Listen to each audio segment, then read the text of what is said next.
This video is brought to you by Oculus Rift. Check out their Summer of Rift promotion going on for a limited time. Similar deals overseas. You get one Oculus and two touch controllers for $400. The price has never been that low. Okay, my name is Hutch. I make videos, put them on the internet, and today I'm playing a game called Lone Echo for Oculus, where I play a robot that has AI, which is convenient because although this video is meant to feature gameplay from this game and to show off what the Oculus can do, and this is pretty remarkable, by the way, I want to talk to you guys about AI because I read an article last night that really got my attention. I'm not gonna lie to you guys. So in this article about AI that I read last night, there was a pretty horrifying hypothetical that I want to talk to you guys about. And I'm gonna butcher it because I can't remember it perfectly, but pretty much goes like this. I guess before I talk about that, I have to establish just how drastic our world is gonna change here pretty soon. We are, some people say within a decade, some people say within 3 decades, going to be able to program a piece of AI, a computer, to be just as intelligent as human beings. And when we do that, we can then teach this AI to teach itself how to learn better and faster. So at that point, you're talking about infinite exponential intelligence growth. They called it an explosion in the article that I was reading. All of this sounds crazy, like science fiction, but it is not only plausible, but many people think it's inevitable. Alright, so what am I doing with you? I need a pump handle?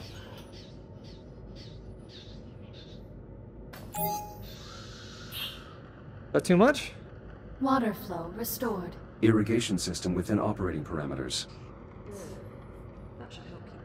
So let's take, for example, you make a machine whose only purpose is to create paper clips, right?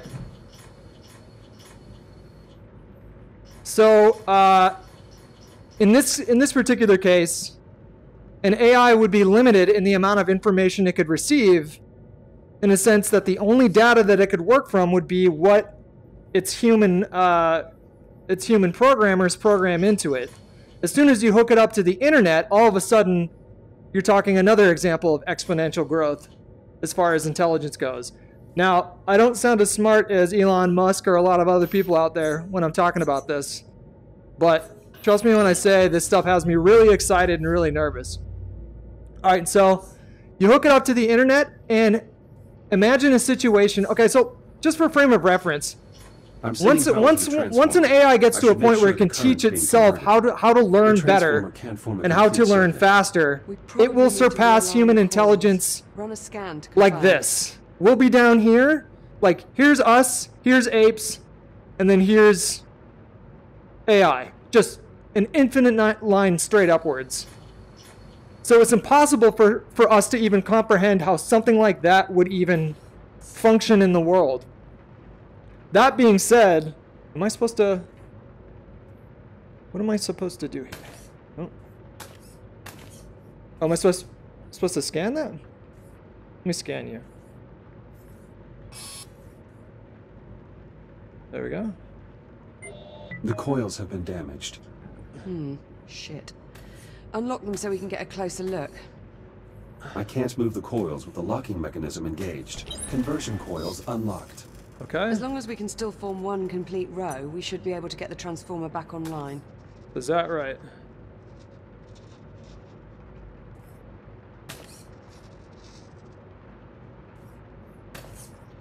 Like this? I'm assuming they mean this.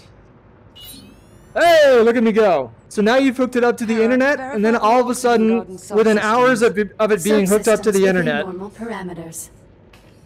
a gas starts to release across the world, and it kills every living human being on the planet. So why would it do this? A machine might do this if its primary function was to create paper clips. because it wouldn't be thinking about human beings. All it would be thinking about is how to create paper clips and how to create more of them. So in order to do that, it would have to teach itself how to travel the cosmos in order to do that. And it would probably be able to figure that out. You attach yourself to asteroids or whatever, I don't know. The point is, we can't even think about that because we're stupid human beings. But a computer or an AI on the level that I'm talking about right now would be able to figure that out hypothetically or theoretically in moments. It's not thinking about human lives. All it's thinking about is making paper clips. And so you have this situation where you have this crazy AI roaming the galaxy, destroying every single planet in its wake, searching for more resources to make more paper clips. And then all of a sudden, it's not too difficult to imagine that eventually the entire universe would just be a bunch of paper clips. I don't know if I said that right, I probably didn't, but the idea of that scared the crap out of me. I'm clear. Oxygen garden operational. Ooh, that's pretty. Environmental control systems restored. This reminds me of Sunshine. Did you guys ever see that movie? It's Danny Boyle. That's one of my favorite sci-fi movies of all time. There's no wood to knock on around here. The third act gets a little wild, but the soundtrack and all the actors are amazing in that movie. So I guess the whole point of that hypothetical that I was telling you guys about is that asking human beings to understand what happens after AI is ready to, or after the technology allows for AI to have super intelligence, that is to say, intelligence that far exceeds our own in ways that we can't even imagine, it makes no sense to even try and predict what that technology would do or what it's capable of doing. That'd be like asking a monkey why human beings do the things that they do. So that's horrifying to me. So while it is not only a possibility that we're going to see exponential leaps in technology and intelligence in my lifetime. Care to take a look inside? I'll see what I can ascertain. What happens after that is totally unpredictable. That's scary. Acknowledged. Awaiting manual operation. We're talking about an existential threat I'll see you on the other to the entire human race being theoretically possible in this lifetime. I don't know. I got really interested in the power of AI and the power of technology just relatively recently in the last couple of years with the advent of self-driving cars. Now I realize that there have been technological breakthroughs in the fields of science and space exploration, medicine.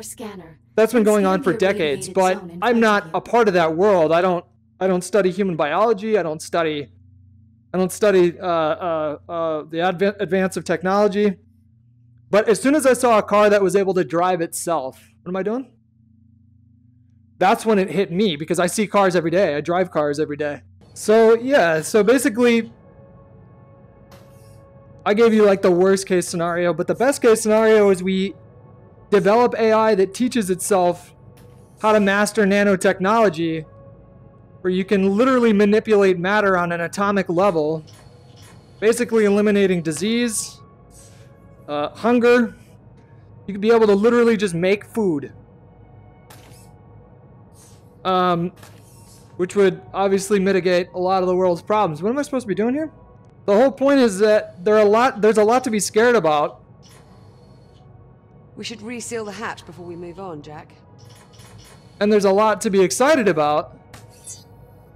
The problem is we don't know. We just can't even fathom intelligence on that level. Chamber temperature is back within normal limits. Nice job in there, Jack. Thank you. Guess that means I'll tell you what, man, this game is definitely one of the most immersive I've ever played. One of the cargo banks must be malfunctioning.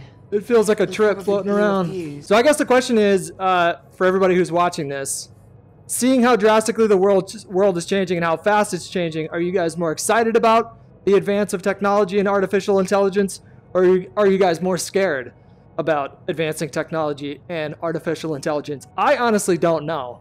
All the theoreticals, I think I'm more scared, but there is a lot to be excited about, including just how sleek VR has gotten. This is just ridiculous. I think if you would have showed me this when I was 8 years old or something like that, my mind would have just exploded on the spot. But that's the first little part of me playing Lone Echo. You can get this game on Oculus. Once again, check out Oculus's Summer of Rift promotion where you can get an Oculus and touch controls for $400, which is like crazy cheap. It's not going to last forever, and they have similar deals going on overseas. So thank you guys very much for watching this video. I'm sorry if I butchered that poor authors of the article I read's work by relaying it back to you guys in a really sloppy way, but hopefully it was somewhat thought-provoking. You guys have a good day, and I will talk to you later.